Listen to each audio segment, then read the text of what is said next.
And we have also our current national president, Teresita Domingo is here. And we also have our past president, Nestor Toledo is also here. And of course, our members are here, Ms. Josephine. We also have Ms. Yen Yen in JC's, Brother Arman Baruel is here. We have also our incoming past president, Rainier Mora. Attorney ka? Wala siya? Ito sa Europe? Divina Gracia, Ryan Herente, Paiko, Richard, October 26, Heinrich, Miss Helen Lapus, Primitiva Soronio, Mr. Uy na, Laura Lenko, Sir Harold, no? Asa na Harold, please? Happy birthday To you, happy birthday to you, happy birthday, happy birthday, Happy birthday to you. Happy birthday to you, happy birthday to birthday, happy birthday. birthday to you. Happy birthday to you. Happy birthday Wait ha, ready? to you. Together everyone. Happy 1, 2, 3, blow! Okay, thank you. The Grandpa also invited me, one month ago. Thank you. It is my honor, my pleasure, and a privilege to speak before your club this afternoon. Sea level rise. It's something sea level rise. It's actually caused by global warming. When there's global warming, there's a glacier melt. In the other cities in Metro Cebu, from Danao in the north to Karkar in the south, these are 13 local government units. You can imagine 13 main counterclockwise. But it passes through all the major small coastal areas, no, from North Reclamation to the South Reclamation area. But this is a very important interface between the blue and the green economy. Kaya kining blue economy is the economy of the islets, no, mga islands from Cebu to Bohol. There's a very big potential, pero the tourism, no, yes, Sabana is not doing this. It's the private sector that's there already, but there's no government support. When I asked them during the RDC meeting, nanong wa man siya kanang mga projects diri sa is rural, kining green areas, the dark and the light green areas. 20% urban, mga naghuot na rin, very congested in the urban area. Technology-based greenhouses. Kining greenhouse, what's happening there is open farming.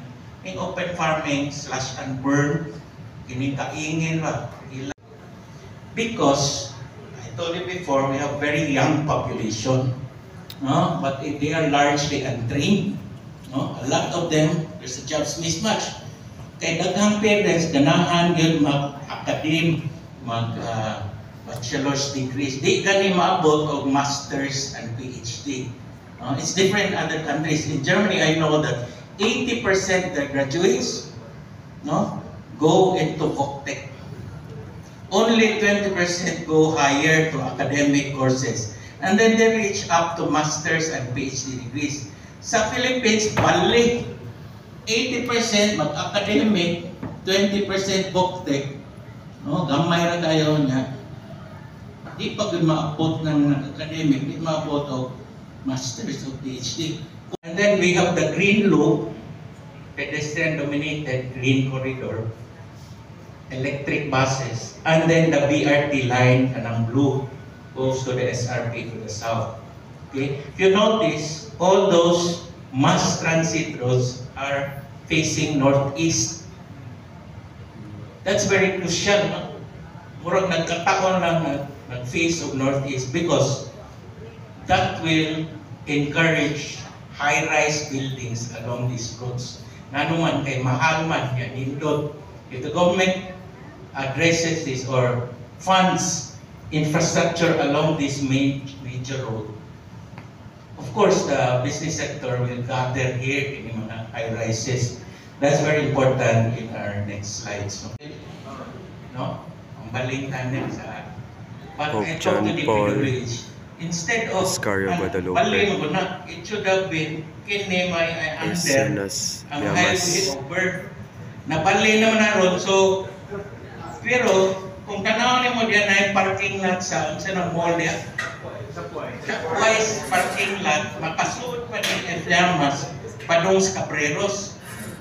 That's still possible, no? The parking lot of the Shopwise to Cabreros to the SRP. So that's the complete circumferential road. But that's not it. We have to pareha sa Manila na C1, C2, C3, C4. Now we are looking to the next. Ang next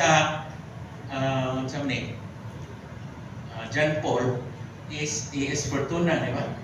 Ang nag-connect aning mga main lines ba? Because it's important to spread out the traffic by connecting these three lines, 4 minutes, 1, 2, 3, 4. So AS Fortuna, asa mga connection na tanaw na. Ang sunod, ML Quezon. Mao man ML Quezon. It goes to Kabantalan, di ba? Sunod sa ML Quezon, Biliana. Diba? That's all mostly in Mandaue already, Biliana. And then Wapna. So, but ang atong development, tuan na speed us. That's why traffic kayong bantal, kaya di man ka spread. So I was suggesting to DPWH to connect Pitcos to Consolacion and Mandaue through Casili, wa pa kay road, pero now is the time because barato pa man. Okay, kung himo ang DPWH ini, luyo sa SRP. Okay, which will connect to the CCLX. But we need a road going like that. So this is the proposal. This is now in our plan. Hopefully the city will pursue from Quijada connecting Birama to Gorordo. This is already in the plans. I saw the plans of the DPWH. Runingos Pailado, mahal architect, 3 billion, 2 billion for right-of-way acquisition, 1 billion sa luyo sa SM. Okay, kaya naman tanan, BRT, wala ko rin. Malakaw na ko nito. Celsius, and it's concerned now. Then carbon market to City Hall, it goes back to Burgos, Cathedral, Santo Niño are here. Heritage ni, ini business. So if we designate this as a pedestrianized zone, saan ang pedestrianized zone? Daghan di kasabot ani god. So in other countries we see that, no, making use of their culture, their heritage. They preserve our heritage. Now we can actually do pedestrianized areas here with a lot of trees, wide sidewalks, walkable trees, streets. Ingon sila, ang mga konsel, ingon na, init magkaingan, di man lakaw tao. Kanaday Osmeña Boulevard, nga lakaw mga from Fuente to Capitol. Kay landong kayo, namay trees.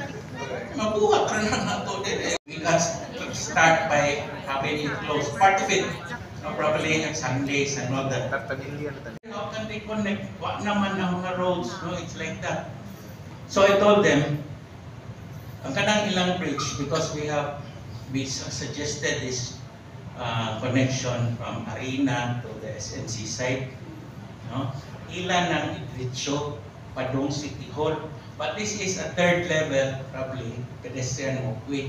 Very wide walkway to connect to the mall and then to Arena. If they do that, then they can connect, pedestrian-wise, they can connect to the City Hall, the back. So this is R1 special, na ay R2, R3, R4, maning high-rise o mga row houses. na socialized housing zone. These are already identified. Asa ang socialized housing zone.